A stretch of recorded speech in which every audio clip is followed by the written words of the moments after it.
Salut à tous, c'est Frédéric Delavier. Ce soir, je voulais vous faire une petite vidéo pour vous parler de la Chine et pour vous parler de la mentalité des Chinois qui est bien différente de celle de la mentalité des Européens et d'ailleurs des autres peuples. Donc, je vous fais cette vidéo pour que vous compreniez un peu comment fonctionne la Chine. C'est un organisme, et comment fonctionnent les Chinois qui sont très communautaires, bien plus communautaires que les Européens, qui ont une culture de l'individualisme. Alors, il n'y en a pas un qui est mieux que l'autre. Nous avons deux peuples qui ont été forgés par des milieux différents. Alors, bien que la Chine, ça soit l'Eurasie, avec au nord de la Chine, un climat tempéré avec une mort de la nature, avec un hiver parfois rigoureux, il y a un continuum terrestre entre la Chine et l'Asie du Sud-Est, qui fait que les Chinois peuvent, par la voie terrestre, être en communication avec énormément de climats et de biotopes. Alors, je vais vous parler des Chinois, je vais vous parler de la Chine, et comme je suis aussi un spécialiste des Chinois et de la Chine, puisque je vais souvent au restaurant chinois, bien sûr, et comme je travaille dans l'industrie, j'ai affaire aussi aux Chinois avec lesquels l'usine avec laquelle je travaille bosse. J'ai été avec les patrons, les PDG des entreprises chinoises, et même coréennes, donc asiatiques, souvent ils se ressemblent un peu pour des raisons similaires. Donc je connais ces peuples puisque je travaille indirectement avec eux et je mange dans leur restaurant. Alors oui, si je mange dans leur restaurant, je dois les connaître aussi un peu. On étudie le monde avec ses yeux et bien sûr j'ai Netflix. Oui, Netflix c'est quand même intéressant pour comprendre la mentalité des peuples à travers leurs séries, bien sûr. Donc, je vais vous lire quelques petits textes qui sont en vérité d'une grande profondeur. Je fais exprès de paraître un peu simple et puéril, mais je vous explique que pour étudier les choses, il faut observer avant tout avec ses yeux et bien sûr, après, se renseigner sur l'histoire et lire des auteurs qui se disent spécialistes et qui peuvent bien sûr parfois se tromper.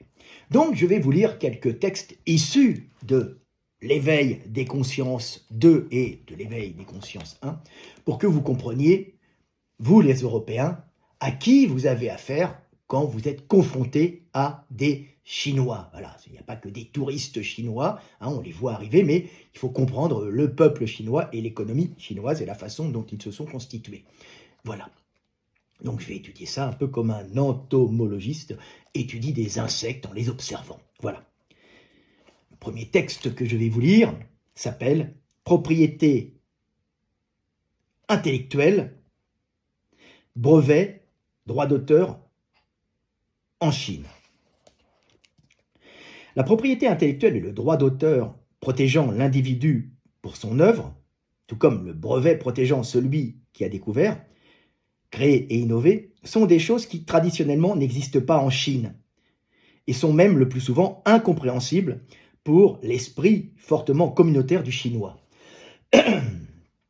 En Chine, le fait de copier n'est jamais perçu comme une tricherie ou un vol, mais comme une chose normale, car pour le peuple chinois profondément communautaire, le savoir appartient avant tout au groupe et non à l'individu. L'individu étant considéré dans la société chinoise comme un rouage du groupe fait pour servir sa communauté, auquel il est subordonné. Cette conception de la place de l'homme dans la société chinoise est directement liée à la culture du riz, qui occupa tout le sud de la Chine et qui finit par façonner l'esprit du peuple dans son entier, du sud au nord. En Chine, pays qui s'est en partie construit autour du riz, fournissant la calorie vitale aux hommes, les agriculteurs dont dépendait la survie de toute la société étaient obligés de se plier aux contraintes qu'imposait cette culture céréalière.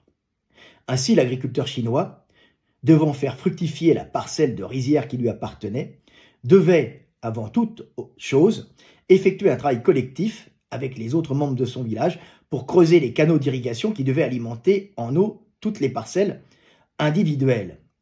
De plus, au cours de l'année, l'agriculteur chinois devait aussi participer avec les autres villageois à l'entretien et au nettoyage des canaux d'irrigation communs des parcelles individuelles.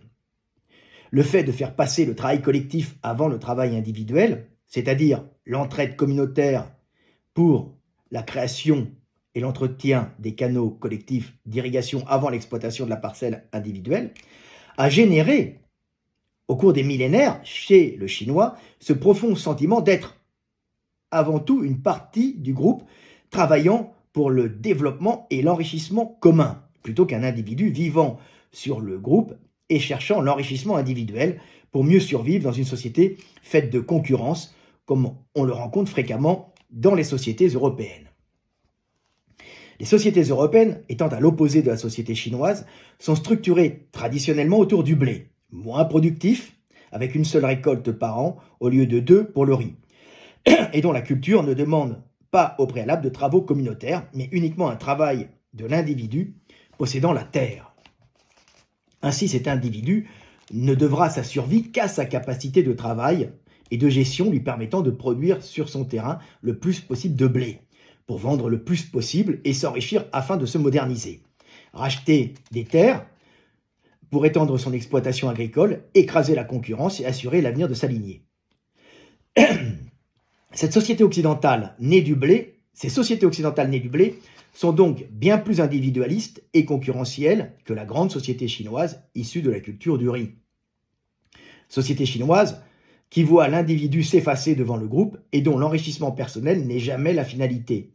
Car, par le fait même du travail collectif pour la création des canaux d'irrigation communs, des parcelles individuelles, il serait malvenu et immoral de voir certaines parcelles individuelles de rizières plus grandes que d'autres et voir ainsi certains s'enrichir plus que d'autres sur un travail commun. Le chinois est donc, par la culture du riz, profondément égalitaire, en plus d'être communautaire, et ne conçoit pas l'enrichissement comme une fin personnelle pour se défendre de la concurrence et l'éliminer, comme le conçoit l'Européen, mais comme un moyen d'augmenter la qualité de vie de toute la communauté. Dans ces conditions, il est évident que toutes les découvertes, les innovations individuelles ne peuvent pas, pour un Chinois, être considérées comme appartenant à l'individu, qui pour eux n'est qu'une émanation subordonnée au groupe. C'est pour cette raison que les Chinois n'ont aucun état d'âme à copier les innovations européennes ou globalement occidentales, en se torchant le cul avec la propriété intellectuelle, les droits d'auteur ou les brevets, protégeant en Occident les sociétés, les créateurs et les inventeurs fondamentaux à la vie du groupe dans une société profondément individualiste et concurrentielle, mais par cela innovatrice. Voilà, petit texte pour vous montrer que la copie en Chine n'a rien d'immoral. Elle fait partie du chinois qui va prendre l'idée qui, pour lui, n'appartient pas à l'individu, mais au groupe qui a généré l'individu. Un deuxième petit texte s'appelle « Création, copie et vol », qui approfondit le premier. Dans une société communautaire où tout appartient à tout le monde et où l'individu est éduqué dès son plus jeune âge à la subordination aux intérêts du groupe, la copie n'est pas considérée comme un vol, mais comme une récupération par un individu pour les besoins de sa communauté d'une idée appartenant à tous. Ainsi, pour un occidental formaté par l'individualisme de sa société, le chinois communautaire est souvent, ainsi pour un occidental formaté par l'individualisme de sa société, le chinois communautaire est souvent considéré comme un dangereux voleur d'idées pouvant nuire au bon fonctionnement de la société et s'appropriant brevets et idées, mettant en péril par cela les entreprises et les inventeurs occidentaux. Dans ces sociétés occidentales, plus individualistes que la société chinoise, les idées nouvelles et les inventions sont considérées comme appartenant à ceux qui les ont découverts, ou plutôt ceux qui ont les moyens d'en parler et de les diffuser publiquement les premiers. Ainsi, pour maintenir dans ces sociétés individualistes des esprits créateurs et innovateurs fondamentaux au bon fonctionnement et à la survie du groupe, idées et créations dites nouvelles sont souvent protégées par des brevets et des lois punissant sévèrement les copieurs afin de maintenir fonctionnelles sociétés et créateurs pour que ceux-ci puissent continuer à créer pour le groupe et vivre de leur création. En fonction de la culture, le copieur sera donc considéré soit comme un individu bénéfique au bon fonctionnement du groupe, respectable au groupe, réceptacle et transmetteur du savoir communautaire, soit comme un être méprisable et nuisible aux intérêts du groupe en empêchant les créateurs de vivre et d'innover pour la communauté. Voilà, deux façons de comprendre la copie, qu'on soit européen ou que l'on soit chinois. Vous voyez bien, en Europe, quand quelqu'un copie, il dit « Oh, le copieur !» En Chine, on les voit tous copier, il n'y a aucun problème. Par contre, ils n'innovent pas tant que ça. Ils innovent, et après, comme il n'y a pas de concurrence, cette innovation se diffuse en très grand partout, mais il n'y a pas après d'approfondissement. Alors, comme on dit toujours d'une façon caricaturale, la Chine découvre la poudre, l'Européen invente le canon. Alors bon, après le mousquet, c'était les Européens, mais on pense aussi que c'est les Éthiopiens qui l'ont inventé au même moment. Mais la poudre, c'est la Chine qui en faisait des fusées, des feux d'artifice, et puis des fois qui s'en servaient un peu comme des roquettes pour envoyer sur les ennemis. Voilà. Mais pas de canon et pas de fusil. Voilà. Alors je vais vous lire d'autres petits textes pour vous parler aussi de la Chine, qui nous paraissent très étranges à nous les Occidentaux, mais quand on comprend comment ils se sont formés et comment le milieu les a formés, ils vont devenir pour vous des êtres parfaitement normaux et banals, et vous allez les comprendre comme les Chinois vont nous comprendre si je leur explique qui nous sommes. Voilà. Alors, je vais vous lire ce petit texte qui est un peu long et qui va vous parler aussi de la Chine, et je vais approfondir son principe communautaire et la façon dont elle s'est constituée, et maintenant dont elle forme ce grand empire communiste, communautaire. Voilà, et comment, en fin de compte, ce système, en vérité, a perduré, était déjà là, sous les empereurs, puisque c'était avant tout les fonctionnaires qui étaient les personnages les plus importants de cette Chine. Voilà. Alors, je vais vous lire ce petit texte qui est plutôt un long texte. Pourquoi les Européens inventent et les Chinois copient? Sans entrer dans des comparaisons stériles de supériorité ou d'infériorité, il est intéressant d'analyser deux civilisations millénaires, la Chine et l'Europe, et d'essayer de comprendre par l'analyse logique pragmatique ce qui a façonné la structure sociale de ces deux mondes et les différences de mentalité et d'intelligence des peuples qui les composent. La Chine et l'Europe sont deux mondes relativement similaires par rapport à leur climat. Globalement, on peut considérer leurs peuples comme des habitants du Nord, c'est-à-dire des habitants soumis au manque annuel de calories générées par l'alternance des saisons et la mort hivernale de la nature.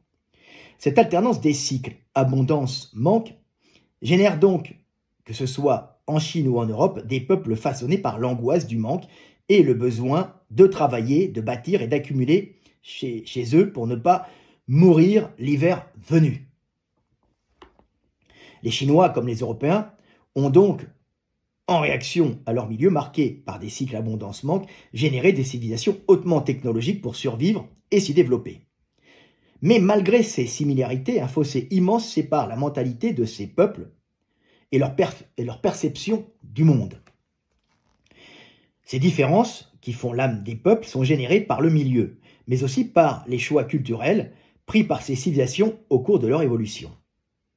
De tous les facteurs ayant marqué les différences de mentalité, de perception du monde et d'intelligence entre les Européens et les Chinois, les deux plus importants, les plus majeurs, sont la culture de la plante nourricière, qui permit l'apport calorique et le développement de la civilisation, en l'occurrence le riz pour les Chinois et principalement le blé et d'autres céréales pour les Européens, et le choix de l'écriture sonographique pour les Européens et logographique pour les Chinois, qui accrut encore plus fortement les différences de mentalité entre l'Orient et l'Occident. Il est intéressant d'analyser comment le choix d'un aliment de base, sa façon de le cultiver et la technique de transcription des idées et des concepts par un type d'écriture peut modifier la mentalité des peuples et la structure même du cerveau des hommes qui les composent. Le blé en Europe et le riz en Asie ne se cultivent absolument pas de la même façon et n'ont pas du tout le même rendement calorique au mètre carré. De plus, les façons de les cultiver entraînent deux structures sociales totalement différentes. Le riz peut donner 2 récoltes annuelles et permet un meilleur rendement, alors que le blé est récolté une seule fois dans l'année. Pour finir, alors que le blé peut être cultivé avec une parcelle familiale indépendante ne demandant pas une association communautaire, le riz ne peut être cultivé par une famille sur sa parcelle de terrain qu'à condition d'avoir au préalable réalisé avec la communauté, c'est-à-dire les autres familles possédant des champs, des travaux communs d'irrigation visant à détourner l'eau des cours d'eau naturels et acheminer cette eau vers toutes les parcelles indépendantes familiales.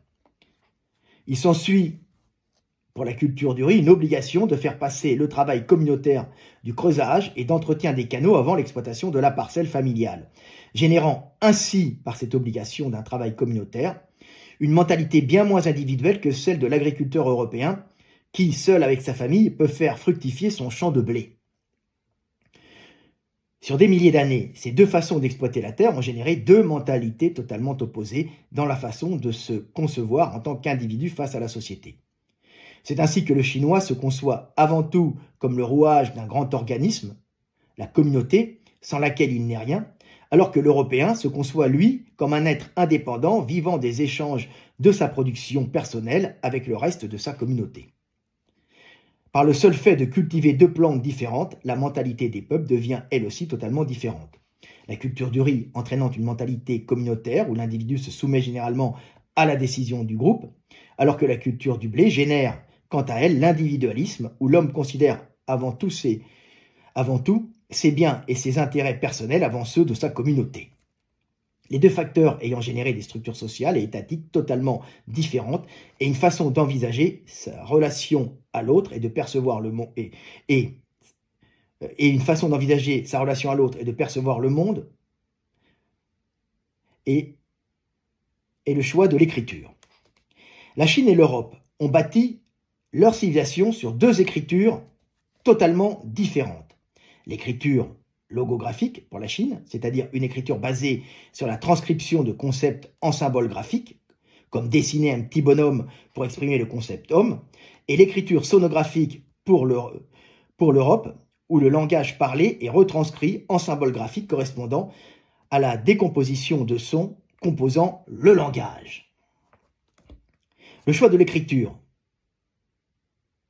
car on peut réellement parler de choix, alors que la culture d'un végétal comme base alimentaire est en premier lieu imposée par le milieu et le climat, le choix de l'écriture a une incidence directe sur la structuration de l'État ou des États, voire sur la naissance des empires. En Chine, le choix de l'écriture logographique est à la base de la naissance de l'empire chinois et de l'unification par cette écriture commune. Les idéogrammes des peuples asiatiques au langage différent. À titre de comparaison, un peu caricatural, imaginez-vous qu'en Europe, les peuples continuent à parler leur langue, mais que tout le monde se comprenne en écrivant. Imaginez les facilités dans la gestion des relations économiques entre États et dans la gestion des échanges entre le Nord et le Sud ou entre l'Est et l'Ouest. Imaginez-vous le pouvoir que pourrait avoir un gouvernement centralisé pour décider et organiser l'avenir d'une confédération de principautés sans avoir à passer par la lourdeur d'une diplomatie effectuant une traduction plus ou moins juste à chaque décision du pouvoir central. C'est le choix de cette écriture basée sur les idéogrammes que prirent les premiers empereurs chinois, qui unifia les principautés souvent concurrentes en un puissant empire au pouvoir centralisé. Et c'est en s'appuyant sur un système de formation de fonctionnaires lettrés dans des écoles spécialisées que l'empire chinois se développa et explosa économiquement et démographiquement. Les principautés, ainsi unies par une écriture commune, maîtrisée par des fonctionnaires formés dans des écoles d'État, pouvaient communiquer et échanger plus facilement entre elles, facilitant ainsi la prospérité de l'empire et limitant les crises caloriques grâce à une meilleure communication entre régions. Ces systèmes de fonctionnaires économistes et lettrés, régulant les échanges entre principautés, n'est pas sans rappeler le Parti communiste chinois, qui n'est qu'une mutation de ce système de fonctionnaires de l'Empire, et dans la tradition populaire confucéenne, il est dit que le prince ou l'empereur ne vaut que par la qualité de ses conseillers. les conseillers étant des fonctionnaires lettrés formés aux idéogrammes et au Tao, le Tao qui n'est que l'étude symbolique des relations énergétiques des choses entre elles. Tao et idéogrammes étant donc à la base des sciences de fonctionnaires gestionnaires. Le peuple de l'Empire chinois, ainsi administré et uni par ce système de fonctionnaires lettrés, formés à la gestion économique et à la maîtrise de l'écriture idéographique, se retrouva dans une situation de stabilité économique. Et bien que de grandes famines et des conflits guerriers titanesques aient secoué l'Empire chinois, ils étaient beaucoup moins fréquents que les luttes entre États européens. Le peuple chinois, ainsi stabilisé économiquement par cette administration de fonctionnaires lettrés, uni par le communautarisme agricole issu de la culture du riz, se retrouvait plus rarement face à des situations déstabilisantes de concurrence économique et de conflits guerriers, le poussant dans ses retranchements et l'obligeant à innover pour survivre. L'unité et la prospérité du peuple chinois, basée sur la perpétuation de la tradition, sur une administration efficace et le travail communautaire, laissèrent peu de place à l'initiative personnelle et l'innovation étant toujours consécutive à l'obligation de s'adapter à un changement de milieu, un stress, devint de moins en moins fréquente, sélectionnant ainsi un peuple travailleur, méticuleux, très communautaire, peu agressif, sachant gérer ce qu'il possède, mais souvent incapable d'innover. C'est ainsi que le chinois copie par tradition, découvre la poudre, mais n'invente pas le canon. C'est ce que je vous expliquais avant. De leur côté, les peuples européens firent le choix de l'écriture sonographique, retranscrivant par des symboles les sons du langage verbal. Cette écriture ne retranscrivait donc pas directement des idées par ces signes, mais des sons dont l'organisation correspondait à des idées. Cette écriture sonographique ne demande que la mémorisation d'un nombre limité de symboles, fut bien plus facile à enseigner que l'écriture logographique, voyelles et consonnes étant moins nombreuses à mémoriser que tous les concepts et les choses du monde symbolisés par les idéogrammes différents.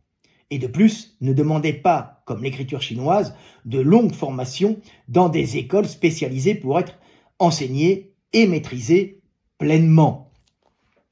Cette écriture européenne, bien que plus facile à maîtriser et enseigner à la noblesse des États européens, est à la base du morcellement de l'Europe et de la quasi-impossibilité d'unité économique du continent et de centralisation du pouvoir. En effet, bien que chaque oligarchie d'États soit lettrée, il était impossible entre ces États de communiquer sans connaître la langue du voisin. Les relations d'échanges économiques étaient donc très difficiles à établir et demandaient la formation d'une élite issue de la noblesse ayant appris les langues des voisins ou s'étant mise d'accord pour parler une langue diplomatique commune, langue diplomatique qui fut pendant des siècles le français. Il n'en demeure pas moins que chaque peuple d'Europe, abrité derrière sa langue, essayait de faire valoir ses intérêts personnels en cachant derrière ses langues maternelles ses réelles intentions économiques à ses voisins. Les relations économiques ainsi obscurcies par des difficultés de communication menaient souvent à des conflits et les peuples désunis par cette absence de moyens de communication, écrits ou verbal, s'affrontaient fréquemment pour des raisons économiques. L'économie des États ne pouvait donc pas s'harmoniser au niveau européen à cause de la mauvaise communication des idées dues à des langages et des écritures différentes. C'est ainsi que l'Europe, dont la population déjà plus individualiste que la population chinoise, par le seul fait de cultiver des céréales comme le blé au lieu de cultiver du riz, était aussi fractionnée en États concurrents incapables de s'unir dans un projet économique global par l'absence d'écriture unificatrice. C'est comme on voit un peu actuellement, si vous remarquez en Europe. Les États européens désunis et leurs peuples moins communautaires que les Chinois générèrent une gestion globale moins efficace, entravant les échanges économiques entre États, entraînant par ce fait de nombreuses crises économiques et des guerres de prédation, ainsi que des tentatives de régulation, des guerres de prédation dans des tentatives de régulation énergétique. Cette instabilité permanente européenne, ce climat constant de crise économique et de guerre entre États, marqua profondément la mentalité des peuples européens. sélectionnant de génération en génération des hommes plus violents et individualistes que les Asiatiques, opportunistes et prédateurs, obligés de s'adapter à la violence et à l'instabilité de leur milieu et d'innover ou d'inventer pour survivre. Si l'Européen invente et le Chinois copie, c'est que l'un gère mieux à grande échelle et que l'un gère mieux à grande échelle que l'autre. La bonne gestion énergétique entraînant la diminution des conflits, les conflits quant à eux générant par l'obligation l'innovation pour survivre.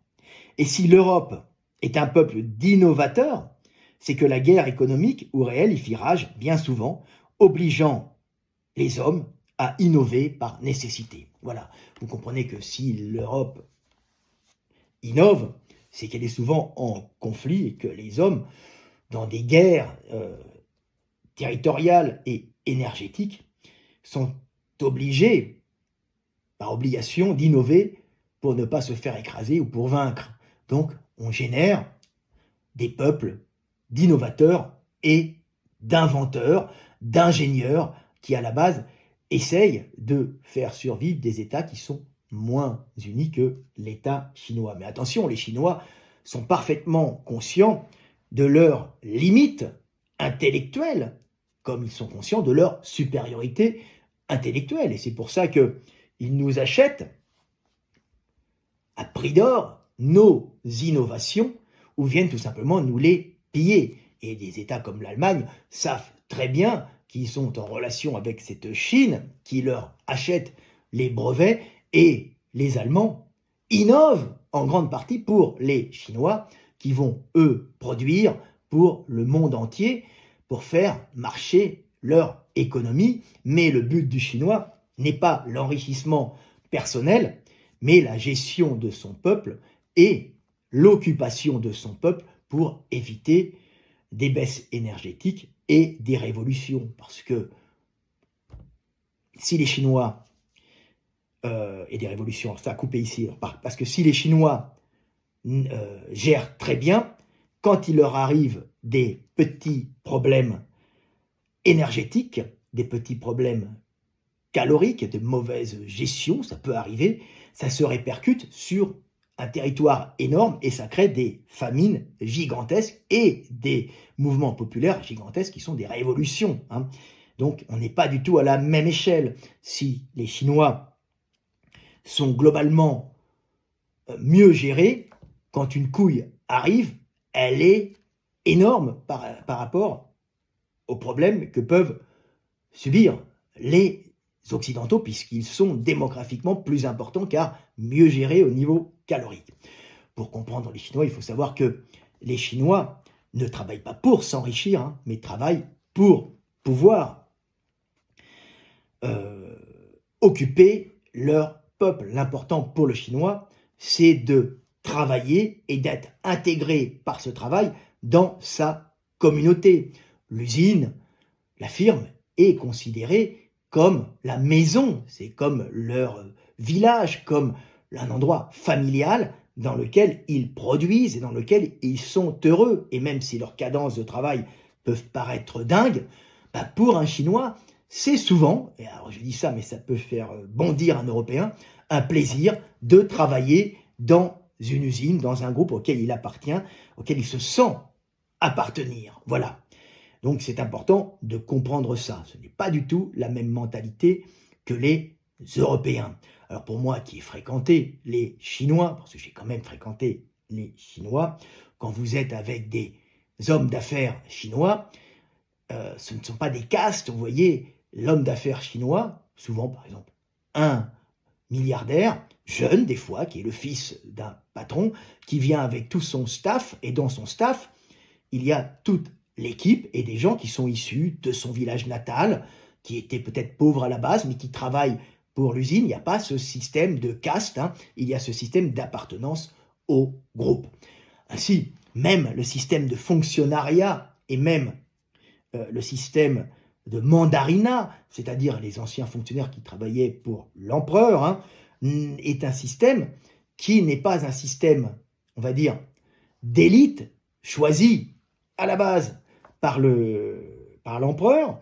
Les systèmes d'école de fonctionnaires et de mandarins sont des systèmes très communautaires où, par exemple, un village va essayer de sélectionner l'individu qu'il trouvera le plus intelligent, hein, on dira maintenant celui qui a le plus haut QI, hein, pour, à ce moment-là,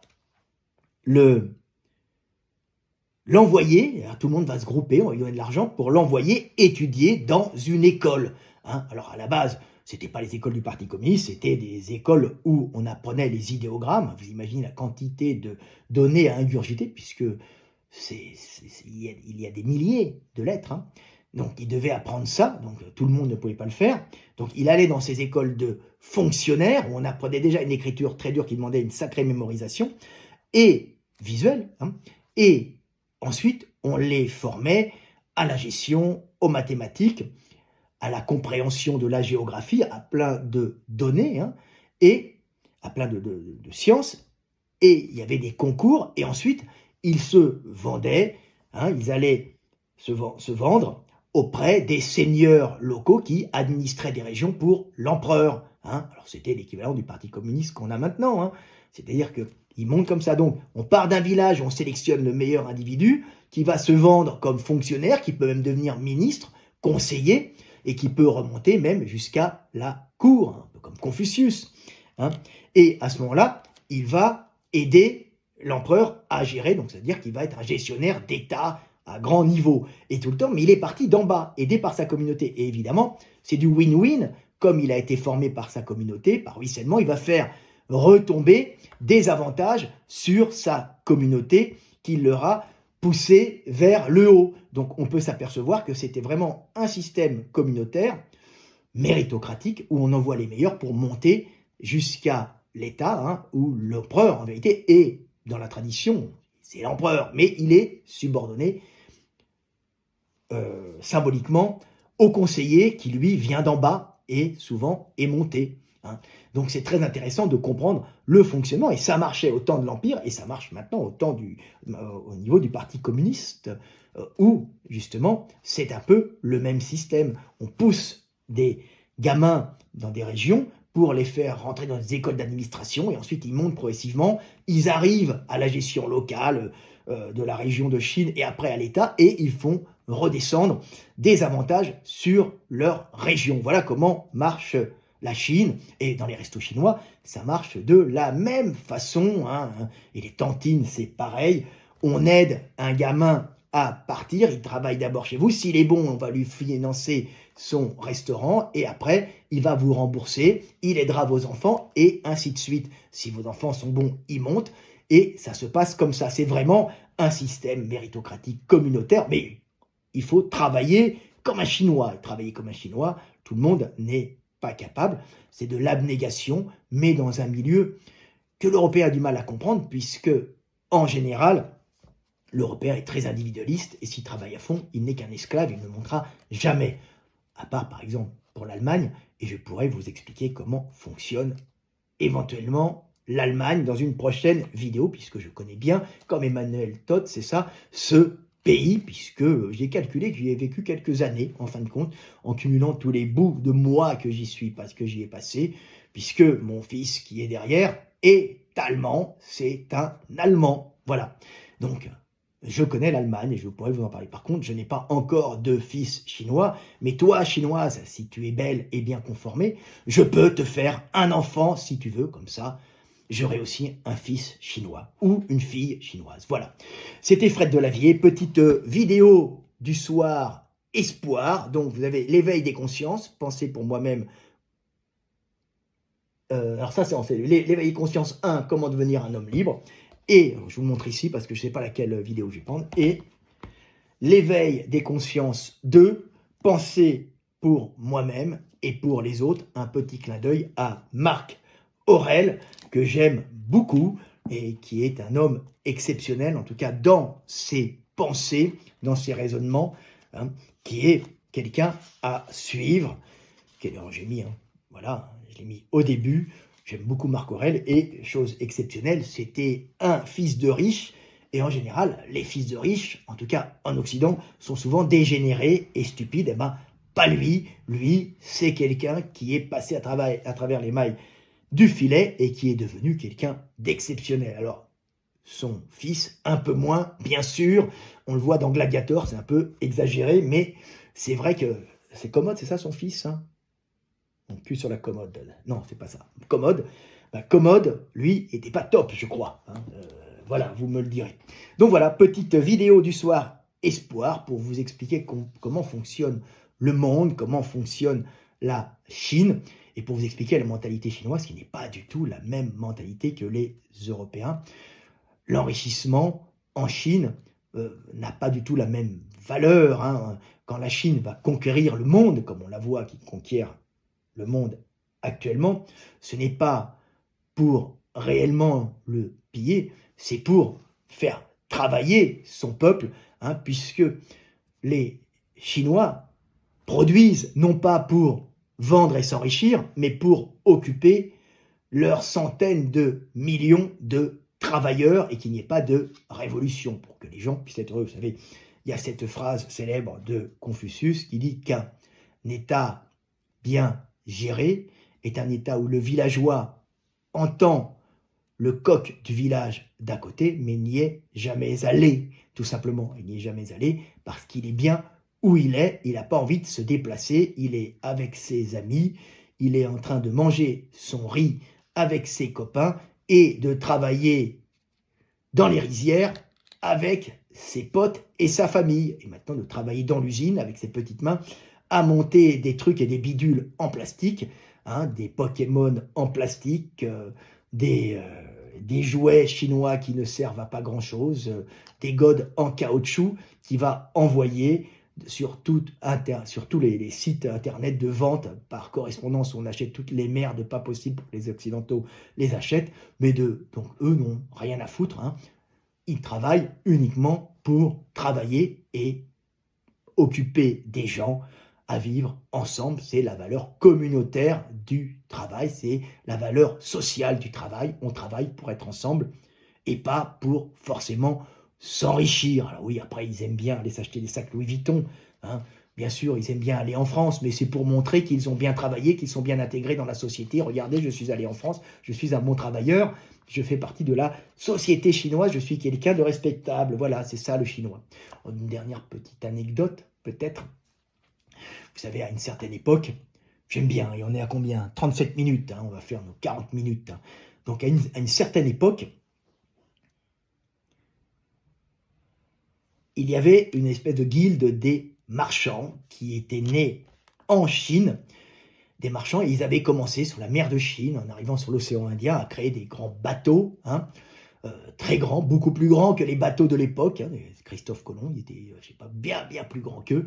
Hein. Et c'était des bateaux qui n'allaient pas en pleine mer, qui longeaient les côtes, mais qui faisaient un commerce et qui ont commencé à générer du commerce international. Ils avaient la plus grande flotte commerciale du monde. C'était la flotte chinoise avec des marchands, une espèce de guilde de marchands, subordonnés bien sûr à l'empereur, et qui commençaient à devenir puissants.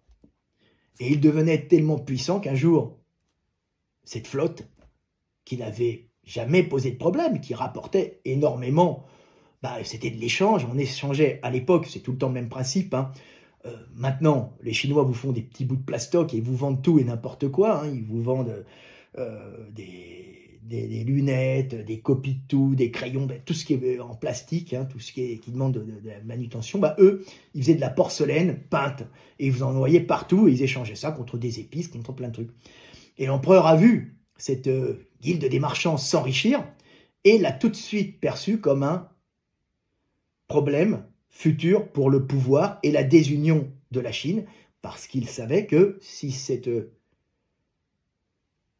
guilde des marchands allait devenir plus puissante, elle essayerait de prendre le pouvoir. Donc, l'empereur chinois a fait s'aborder, a fait couler la plus grande flotte marchande du monde, sans qu'il y ait eu de guerre, sans qu'il y ait eu, uniquement pour que la Chine reste centrée sur elle-même et ne se divise pas en deux pouvoirs, celui de l'État gestionnaire territorial et celui des marchands commerçants internationaux. Et ils ont coulé leur flotte, qui était la plus grande du monde. Donc, voilà l'histoire des Chinois, voilà comment pensent les Chinois. Le Chinois pense à l'avenir de son peuple.